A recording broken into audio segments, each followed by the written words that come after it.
Welcome to Movement Memos, a TRUTHOUT podcast about solidarity, justice work, and how we organize for change. I'm your host, writer and organizer, Kelly Hayes. This week, we are going to talk about a particularly challenging topic: the crisis of missing and murdered Indigenous women, girls, and relatives. We are also going to discuss the movement to end these deaths and disappearances. Some people know this movement by the acronym MMIW, which stands for Missing and Murdered Indigenous Women, or MMIG2S, which denotes the inclusion of Indigenous women, girls, and Two-Spirit people, or MMIR, which stands for Missing and Murdered Indigenous Relatives. In our discussion of that work today, we are going to zero in on how some Indigenous prison abolitionists are organizing against the mass disappearance of Native relatives, because there is some exciting work happening there. And I believe that in order to address the crisis of missing and murdered Indigenous relatives, we have to confront the carceral system's ongoing role in the situation, which is multi-layered and devastating. Whether or not one believes that police and the carceral system should exist, it is undeniable that these entities do not serve Native people. Indigenous people, including Native youth, are overrepresented in prisons and jails and are disproportionately subjected to legal supervision and other forms of surveillance. The number of Native people in U.S. jails rose 85% between 2000 and 2019. That number does not include jails on tribal lands, where the number of people incarcerated increased by 61% between 2000 and 2018, even though the number of Native people residing on those lands has decreased slightly during that same period. Many of us remember the stories of Sarah Lee Circlebear and Andrea Heiber, who both died premature deaths while incarcerated. In 2015, Sarah died in a jail cell while pleading for medical attention, while police officers scolded her to knock it off. She was pregnant at the time of her death. In 2020, Sarah's sister-in-law, Andrea, died of COVID-19 while in federal custody, 4 weeks after giving birth on a ventilator. Researcher Matthew Harvey has stated that Native American females are 38 times as likely to die at the hands of police relative to their white counterparts, where Native American males are 14 times as likely. When it comes to family monitoring as a tentacle of the carceral system, Native people don't fare any better. As Dorothy Roberts wrote in her recent book, Torn Apart, Black and Indigenous families are the most likely to be disrupted by child welfare authorities. Roberts also noted that about 15% of Indigenous children and 11% of Black children can expect to enter foster care before their 18th birthday. In light of these practices, it is unsurprising that when someone who is not working in the direct service of the carceral state causes the death or disappearance of an Indigenous person, the system is not helpful. The National Indigenous Women's Resource Center reports that in numerous cases, medical examiners, coroners, and prosecutors have wrongfully reported the cause of death of American Indian women as undetermined, possible suicide, or hypothermia in order to quickly close the case.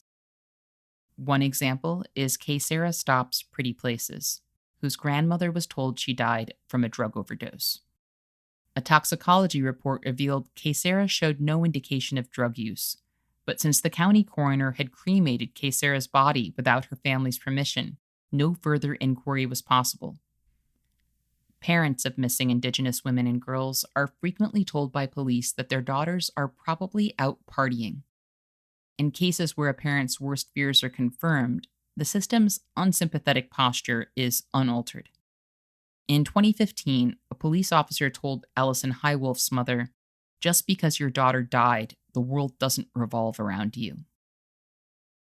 Some work within the movement to end the disappearance of Indigenous relatives is focused on reforming the manner in which cases are investigated and prosecuted. But today, we are going to talk about some of the other work that's happening. This is a big movement, and it does include people like me, who do not believe these systems can be reformed because they are functioning as they always have and as they were intended to. But we don't actually have to agree on prison or police abolition to understand the value of the organizing that's being done within an abolitionist framework around this issue. In fact, I think we all have a lot to learn from the life giving work that people like my friend Morning Star Gali are doing in response to this crisis.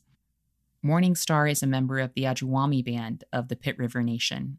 She is a lifelong Indigenous activist and the project director of Restoring Justice for Indigenous Peoples. Morning Star is also a tribal water organizer for Save California Salmon.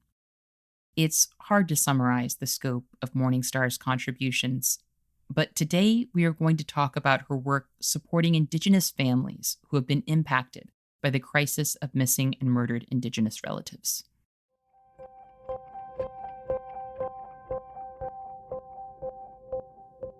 So the epidemic of missing and murdered Indigenous women, girls, two-spirit relatives. We use relatives to be all encompassing of all genders across the spectrums. It really, we've been recognizing that, this isn't anything new, although there's newfound attention that's being paid to it at this time. This has been ongoing since times of colonization, that in the exchange of stolen land for Indigenous women's bodies, we've recognized that this has been a tool of colonization to steal, brute, and through outright violence and murder, targeting women, children, two-spirit relatives as a way of claiming that land, of claiming those resources in that extractive process. And so some of the work that we do through Indigenous justice is that we support and hold space in a way that is survivor centered, in a way that is trauma informed, through using the colonial lens and an abolitionist framework. People may not recognize it in that sense, but that we are supporting the families in however they are navigating their healing process and what justice means for them, what healing looks like for them. So that doesn't necessarily look like using US prosecutorial methods against our own relatives. We also recognize the MMIW epidemic in terms of our stolen relatives that are currently incarcerated. We also recognize that the MMIW movement is one of not just dismantling systems, but that we're also building. We're building a movement of healing. We're building a movement of supporting our relatives through these traumatic events and through this crisis. And so that's really the key piece. That's the shift for me, is where we're focusing on the building and the strength and centering the voices and uplifting the stories and sharing those in a very human way in terms of recognizing that one of the barriers that we come across, especially in the media, is that there's a lot of finger pointing. There's a lot of, what did they do? Primarily, what did she do to get herself into this situation? And so it's shifting that narrative to say, like, no, every individual deserves to be treated with respect and humanely, and to have their story told in a way that is larger than all of us, to recognize the systemic injustices that occurred and the way that these systems have failed our relatives all around.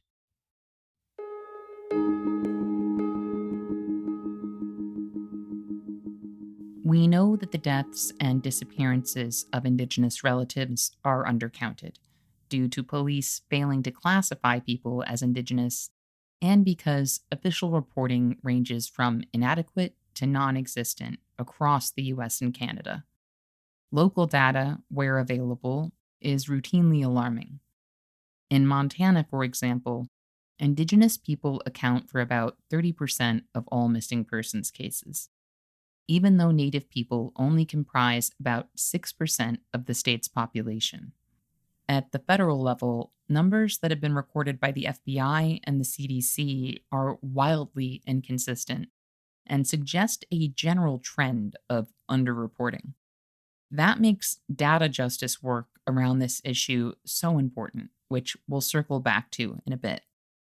I think a lot of people who are aware that there's a movement around the cause of missing and murdered Indigenous women probably imagine a lot of organizing that revolves around how cases are prosecuted and probably don't picture much else. Court support for families, appeals for investigations and prosecutions, and legislative struggles over jurisdiction are all part of the larger movement. But to address violence within our own communities, organizers have to foster healing and help build community bonds. Systems of support help us reduce vulnerability within our communities, and community bonds create the potential for communal solutions. So I asked Morningstar if she could describe some of that other work that people may not be imagining, that has no connection to a courtroom.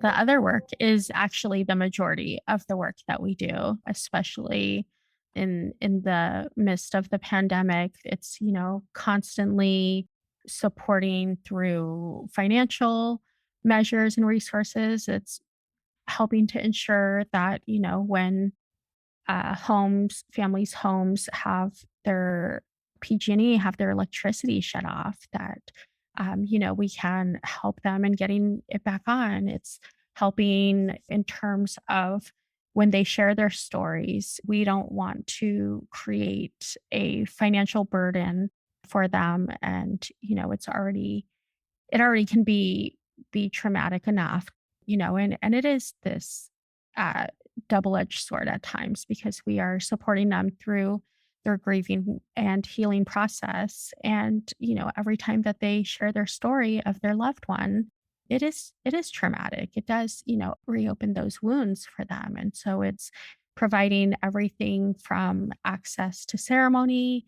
We have supported through providing ribbon skirts and traditional regalia so that they feel comfortable in terms of attending the cultural events, and whether it's a round dance or a round house ceremony, ensuring that they feel comfortable to attend. So gifting them with skirts and traditional foods as a part of healing their bodies, from these traumatic experiences. And so it's access to our traditional foods of salmon, acorn, deer meat. It looks like, physically driving them at times to events. So not only ensuring that they have enough gas money and lodging, but even transportation can be a barrier overall. So having someone to drive them to go speak on their loved one's behalf.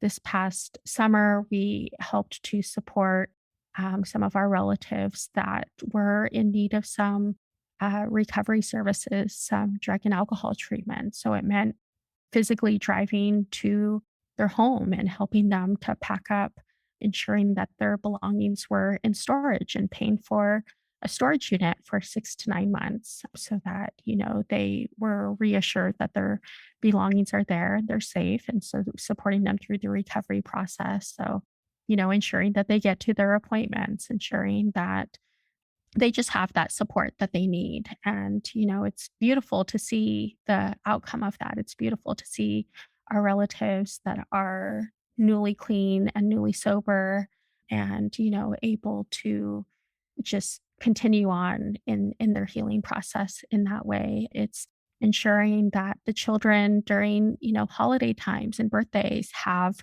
gifts, that their loved one that was stolen or murdered, many times it's gifts for the children that have had their mom taken from them. It is, just all of those different ways that we are able to support. And we have to be careful. There is a fine line. We're not a social services agency. We understand that, many times those just create additional barriers in terms of, providing resources, and, they're just often given the runaround. And so at times we're able to make small cash grants and just saying like, hey, here's some support to help you, keep your lights on. Here's some support to ensure that you have access to healthy food for the week. Here's some support to ensure that you have gas money, or, if you're in need of an oil change. It looks like all of those, different factors that are small, but they make a world of difference when you don't have that. And when you really are just trying to survive from day to day. I will share, just because we just got the announcement, we have been developing a pilot project through the Commission on the Status of Women for the city of San Francisco. And so they had asked, in terms of like, if resources weren't an issue, if funding what was not an issue, what is it that you would like to see happen? And I said I would like to see an Indigenous women and Two-Spirit survivor universal basic income pilot launched for our Native peoples. Again, being in San Francisco, which is extremely expensive, providing a commitment of 10 months of a guaranteed income would ensure that those that are in transitional housing, that they could be in permanent housing, which means that they would be able to have their children under their roof again. It means that, they wouldn't have to stress about, whether it's children, pets, loved ones, just being able to meet all of their bills if they were, under for the month. So that will be launching later this fall, I believe. And it's just, one more piece that we're able to support in that way and support the healing of our relatives and of our communities.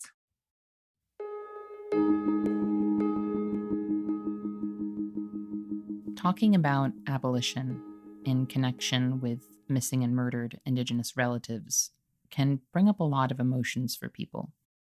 Many of us have lost people, and in addition to longing for some kind of reckoning, some people also have safety concerns to work through.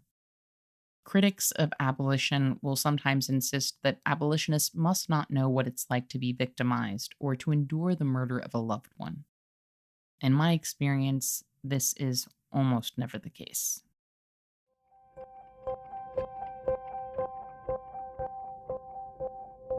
One of my close friends and sisters, Jessica Alpha, she was murdered by her partner back in 2019, and he had served a number of years within the state system. He had been released and was on parole. And so for him to murder her in her home in front of her children, it was staged to look like, that and implied that she had done this to herself. And she had no history of self harm, no history of suicide ideation.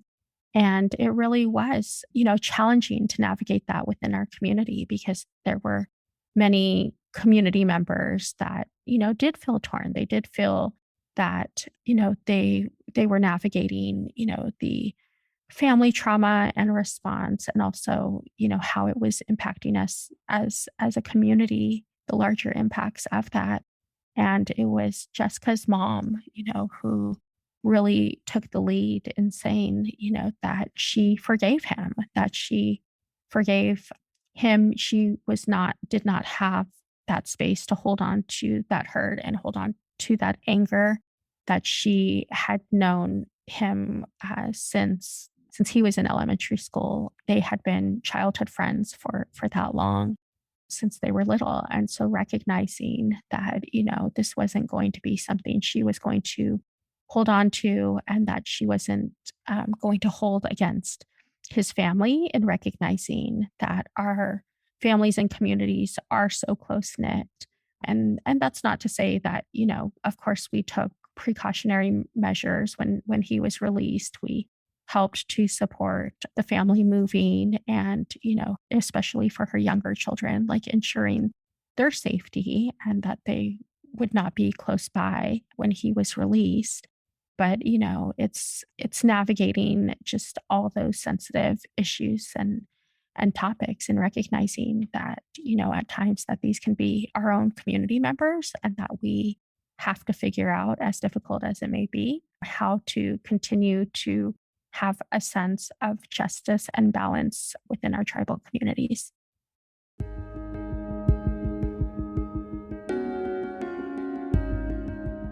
I think it's really important to note that in the case of Morningstar's friend Jessica, who was tragically killed, we saw something unusual, which was a conviction.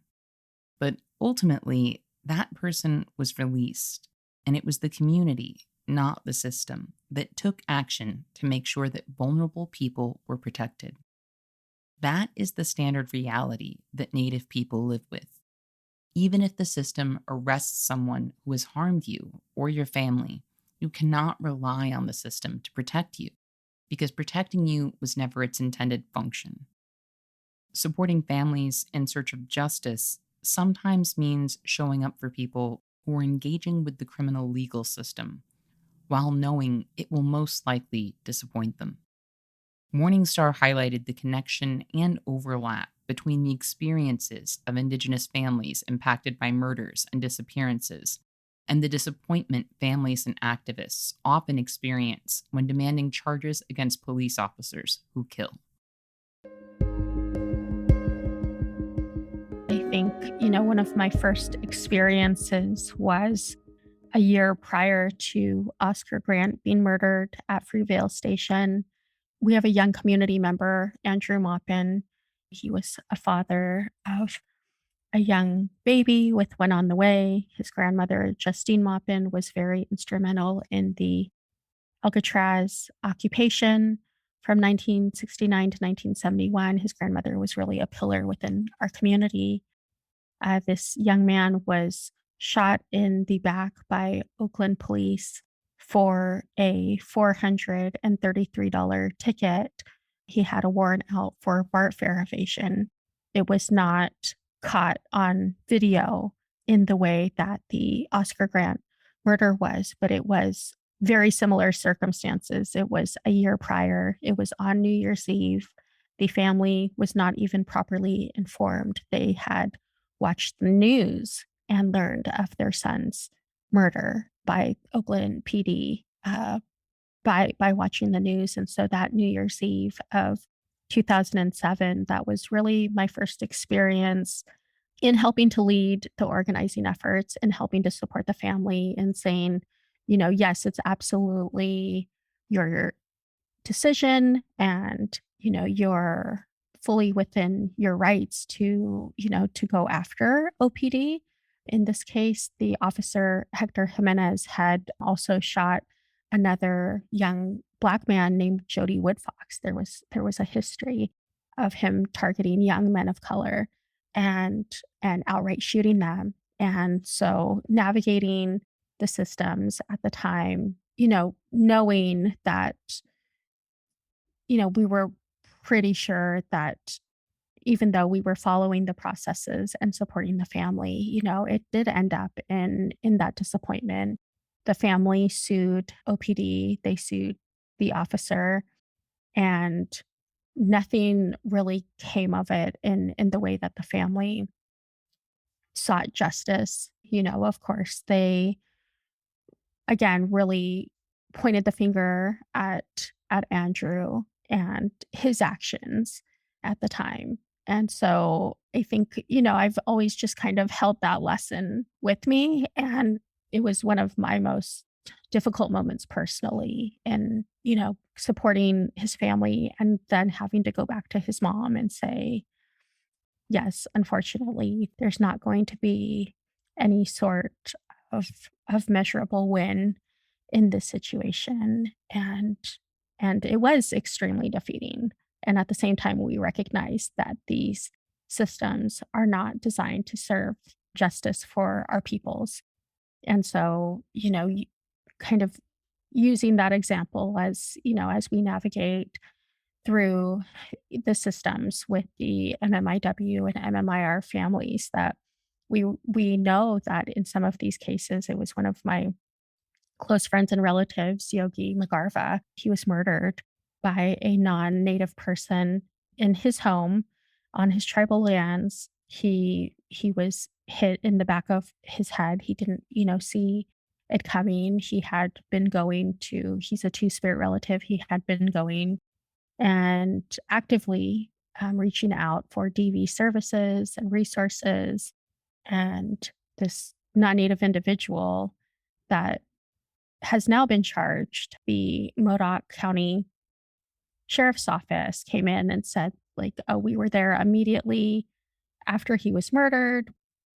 They felt like they did a thorough investigation, collected all the evidence they needed, and then, of course, it comes back, a year later that they actually didn't do a very good job in collecting evidence. They now want to give him a plea deal, and so it's, again, supporting the family through that, and not sharing our personal opinions, but supporting them through their efforts to seek justice for their loved ones and their efforts to heal as a family and, decide what that looks like for them. That's absolutely their right to self-determination, but also just being there for them and being there to support them when we know that, they're not necessarily going to get the outcome that they're looking for.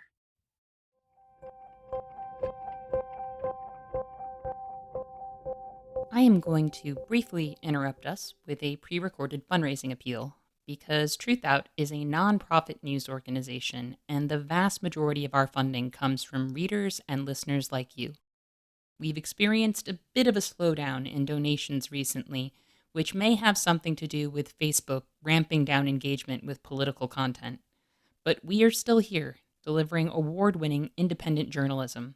We are a union shop, and we have not laid anyone off during the pandemic, and our family and sick leave policies are the best in the industry.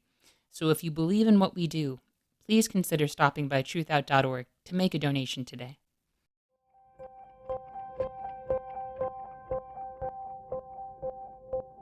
I think when a lot of people hear about police or prison abolition, they feel like the focus is on the actions of aggrieved people and what they choose to do in unthinkable situations where they're afraid or have lost someone. In reality, organizers like Morning Star and I are not making judgments about any of that. But we do know what those systems are structured to do to our peoples and what they do in practice. And we want to build a world where people don't see that violence as their only recourse because it's not saving us. We want a world where people are supported, where our people are not made forcibly vulnerable to violence, and where interventions occur long before someone goes missing. In their efforts to build that world, Morning Star and her co organizers help families impacted by the missing and murdered Indigenous relative crisis to cope and create new relations that make their struggles more survivable. One of the things that I find exciting about the mutual aid practiced by Morning Star's group is that it's a kind of reclamation of Indigenous relations. Native peoples did not historically live the kind of atomized lives that this society perpetuates. Interdependency and reciprocity are fundamental to many of our cultures. The isolating nature of this society, coupled with its systemic violence, makes us vulnerable. But by practicing care together, Morning Star and her co organizers are cultivating the kind of connections that ultimately make communities safer. I have also been inspired by the prayer walks and runs my friends have organized around this issue. The confidence and solidarity these events seem to foster among participants is incredibly moving. When we talked, Morning Star explained how prayer walks and runs build power within the movement.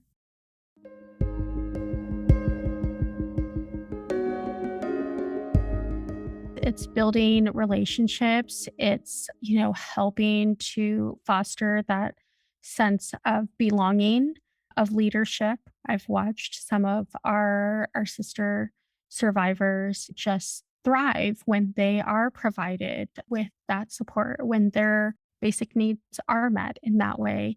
Last spring, we held an event. It was a river walk, it was a prayer walk from the nearby Sutter's Landing, and we walked a couple of miles to Sutter's Fort. And we I mean, honestly, we were organizing for it, and I was like, "Okay, 8 in the morning on a Saturday morning, we'll get, maybe 50 people to attend.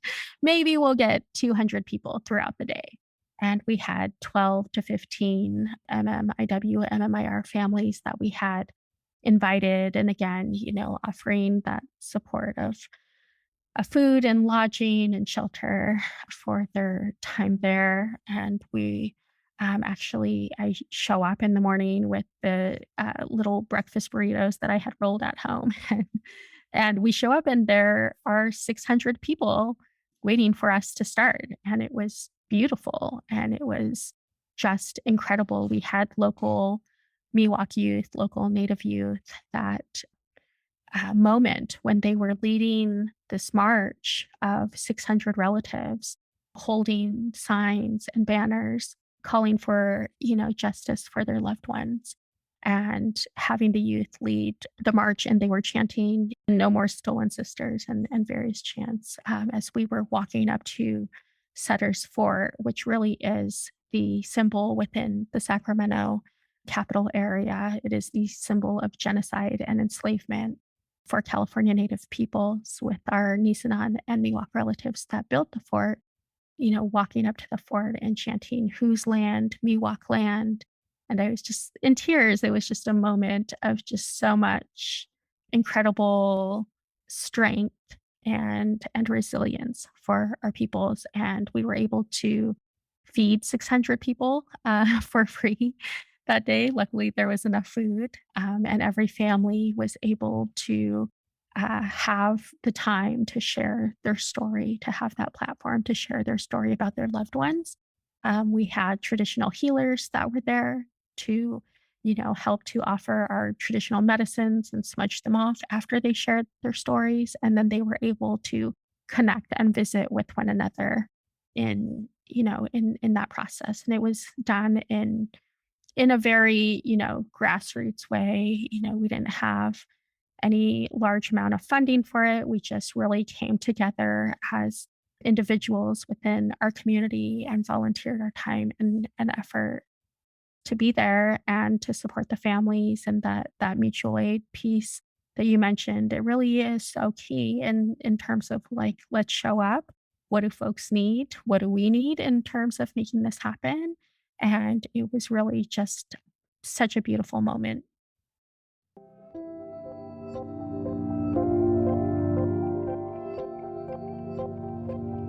There is a deep connection between environmental violence, such as fossil fuel extraction, and violence against Indigenous people.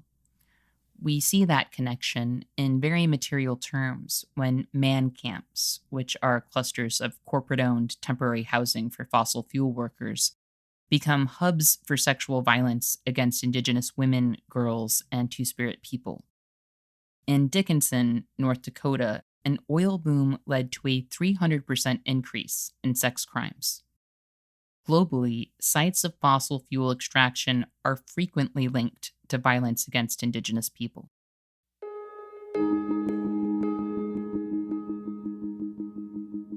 It's definitely in correlation with one another. And I think that it goes back to, again, the way that violence against women was used as a tool of colonialism, that it was used as a tool of genocide, that we are seeing that now. I mean, even in naming our sacred lands and waters, our sacred places that we go to pray, like naming those as resources, right? Those are cultural resources. Those are resources that contain the oil and lithium, and whether it's the quarry mine, all of these areas that it's, whatever it is that can be dug up and made a profit from.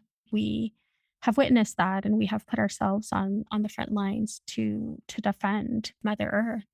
And so recognizing that, when we talk about resource extraction, when we talk about, these pipelines that are being built, and it is that, that violence against Mother Earth that is being committed in the same way that violence against women, two spirit relatives, children is committed as a way to continue on these larger projects of colonialism, of white supremacy. It's, how it is all upheld. And so I think that, it is again that decolonization process of narrative shifting, of recognizing that, this isn't, I mean, it's a huge fight here in California around our water and the commodification of our water that we currently have. It's been over a number of years now that 97 to 98% of our juvenile salmon populations are not surviving. I just did an interview this week where we had invited the state water board onto the call, and they did not want to discuss an impending fish kill.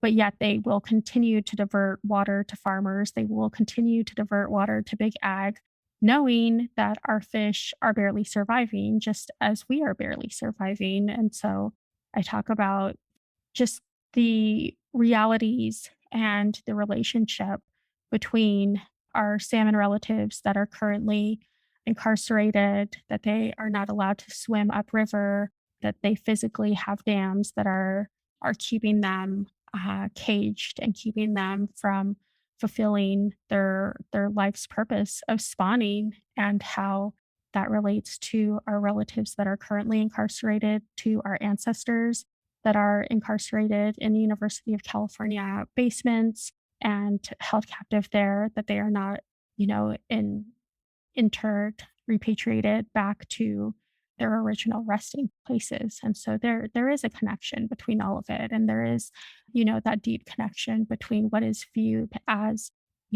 this resource extraction and just a way in terms of a profit being made off of all of it, right? We see that with the air, the water, the land, all of it. And in terms of how that relates to us as Indigenous peoples, where we have those values that are very different, where we recognize the relationship and the balance that we have and don't just view them or use them as a commodity.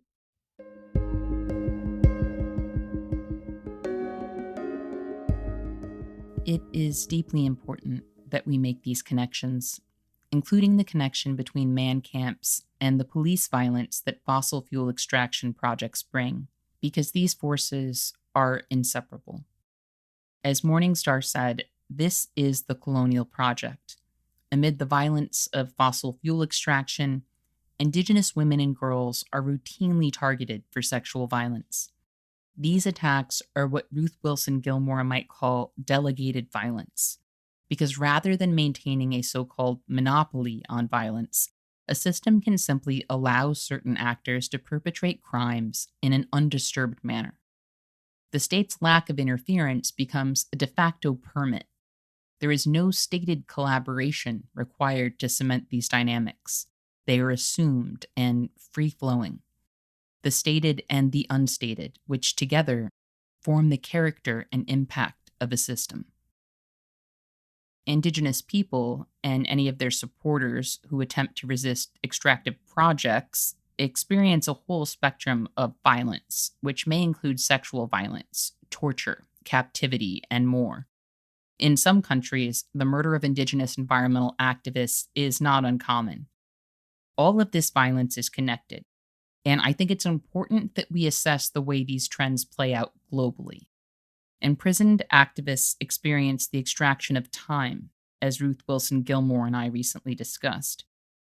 As capitalists attempt to strip mine a dying planet for resources, and Indigenous people defend land and water, we have to understand the patterns at work.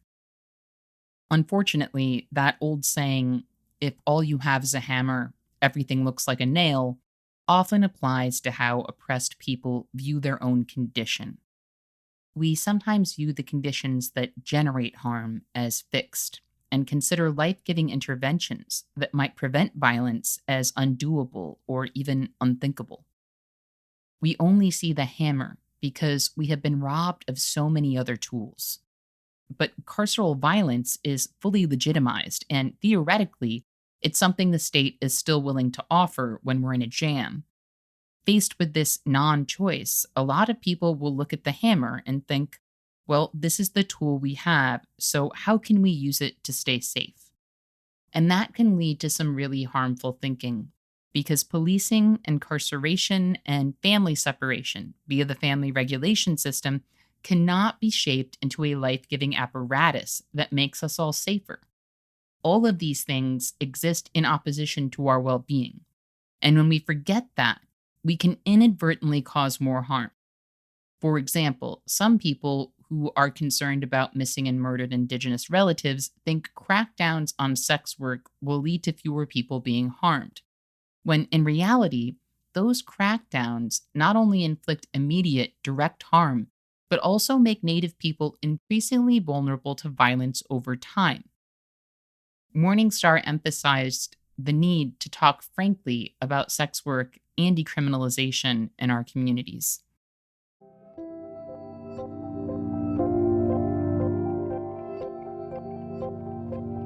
I think we have to be willing to have very truthful and very honest conversations. We need to not be afraid to, to shy away from the topic, and that decriminalization of sex work is key, that it should not at all even we should not even be in the situation where folks are being persecuted, you know, in terms of having charges, in terms of records being used when they are applying for jobs and applying for housing, and knowing that they, have this on their record and that they won't qualify when it comes to, those housing and job opportunities. We actually just met with the state of California has a Native American Affairs tribal liaison, and we actually met directly with the attorney general and told him that directly told him that sex work needs to be decriminalized, that it is absolutely one of the barriers in terms of our folks getting out of situations that are violent and unsafe, and being able to apply for jobs and housing and adequate resources on their own. And it was a roundtable of various DV organizations, and they all said the same thing, like, this needs to happen now in this moment. And I think that, just the shame and the stigma that goes along with that, like, we have to address that, and we have to address what that looks like within our communities, within these various organizational and institutional circles, and address it. I was just in Guatemala recently for a conference, the International Indian Treaty Conference, and that was one of the issues that was brought up with the Women's Caucus, but it was also around child brides and the issues of not forcing young girls and young women to marry at these young ages. And I think that just like asserting those rights for us as individual peoples, the right to self determination, and however that looks like for them, that needs to be established and that needs to be strengthened within our own communities.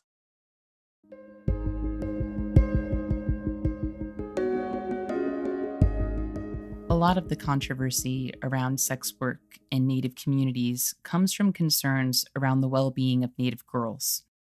But carceral violence against sex workers does not offer protection for Native youth. If we want to protect young people, we have to examine the ways the system perpetuates and prefigures the very scenarios it claims to address.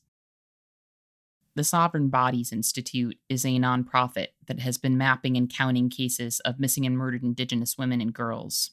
According to the Institute, nearly 60% of the cases they encountered were homicides, and 31% involved girls 18 and younger. Of the 713 cases of Indigenous girls 18 and under that the group evaluated, 70% involved victims who were living in the foster care system when they went missing. So we are looking at a system that disappears children, and then renders them even more vulnerable to other forms of disappearance, from incarceration to kidnapping and murder. Similar trends in Canada, which run to even greater extremes, have been dubbed the foster care to missing or murdered pipeline. The Sovereign Body Institute has found that children of missing and murdered Indigenous people are often placed in foster care, even when a loving family member wants custody. As we have discussed previously on the show, Native children should be protected by the Indian Child Welfare Act, which was meant to interrupt the destruction of Native communities via family policing. But ICWA is under threat and under-enforced. To understand the precarity of Native relatives who go missing or who are murdered, we need to understand the ways people are being abused and made vulnerable by the system. Attacks on Indigenous autonomy are continuous and have been since the onset of colonization.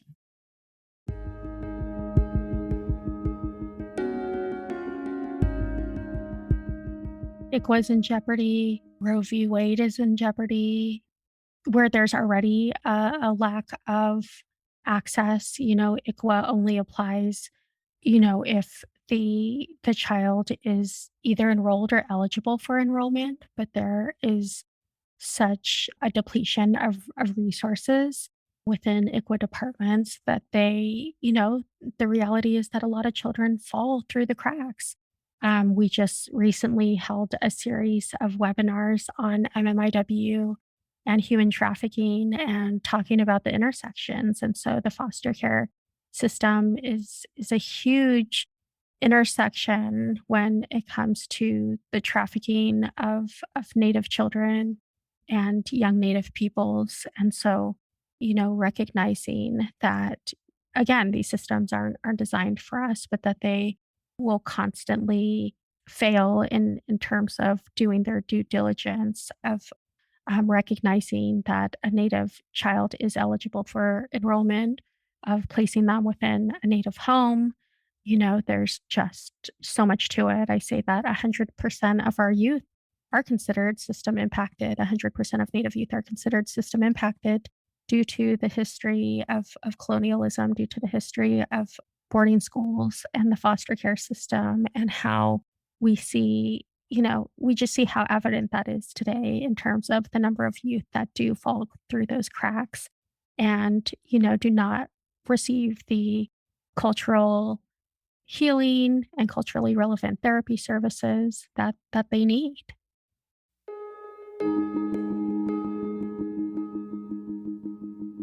For those who feel moved to do so, there are opportunities on the horizon to join and support this movement for Indigenous survival and self-determination. On May 5th coming up, there is a national day of awareness for our missing and murdered Indigenous women and missing and murdered Indigenous relatives.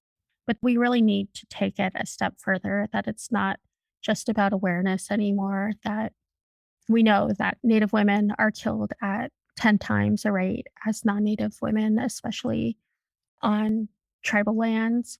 For the most part, we know the statistics and the need to address this epidemic for what it is, but that, this really is a time of action, that we need to take action in supporting our relatives in their call for justice. And so that can look like so many different ways of advocacy. So if you are not hearing or reading stories locally where you are about the missing and murdered Indigenous relatives, contact your local news sources and ask them why they are reporting on it. Ask them why they're only reporting about Native peoples in the past tense. I think, in navigating a lot of this work, that there's just like some very fundamental basics that people are not aware of, so that you don't need to wait 48 hours to report a missing persons case. That, supporting through that crucial time, through that first 48 hours, really makes such a difference in terms of hopefully finding your loved one or community member alive. And so we're just one voice and one small group that is doing what we can throughout Northern California through supporting the families that we are in that relationship with and are directly supporting in that way, but that there is a lot that's needed out there in Indian country and beyond in terms of addressing this crisis for all of us to be able to heal, for all of us to be able to feel that we are living in healthy and safe environments.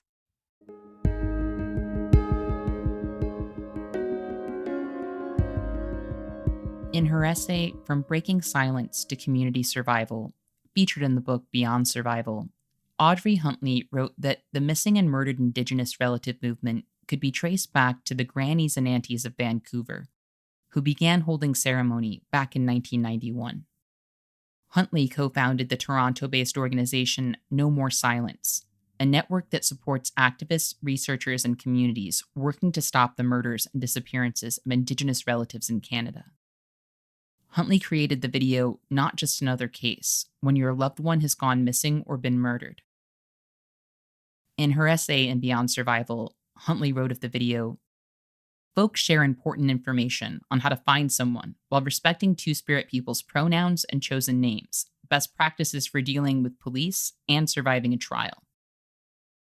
Huntley's work is a powerful reminder that even though this crisis may conjure emotions that might seem incompatible with prison and police abolition, people have long been managing these tragedies in spite of the police.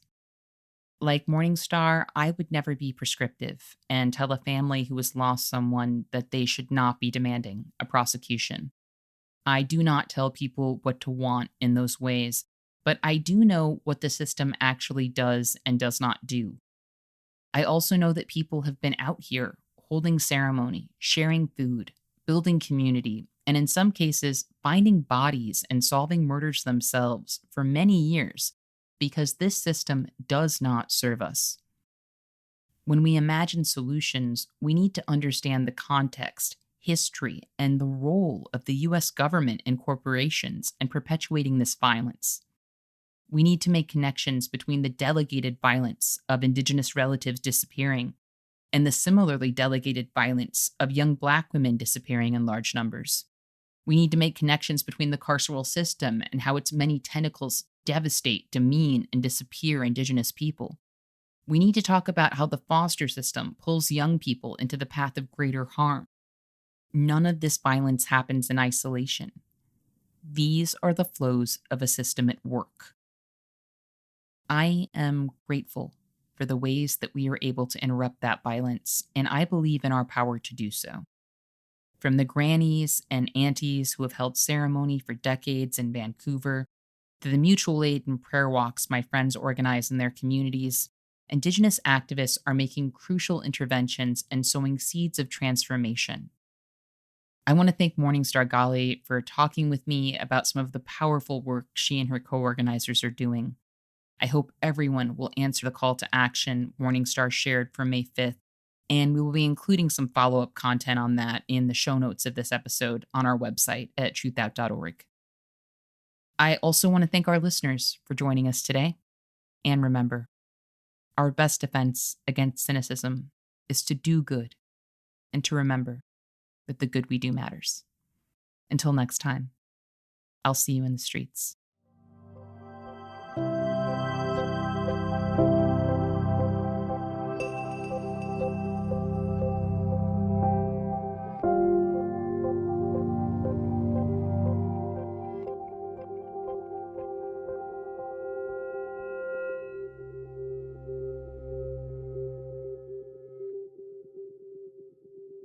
Thank you for listening to Movement Memos. This show wouldn't exist if it weren't for TruthOut, and TruthOut's independent news and commentary wouldn't exist without listeners and readers like you. We have no paywalls, no corporate sponsors, and no ads, except for fundraising appeals like this one. So if you can and would like to support our work, please consider dropping by truthout.org to make a donation today.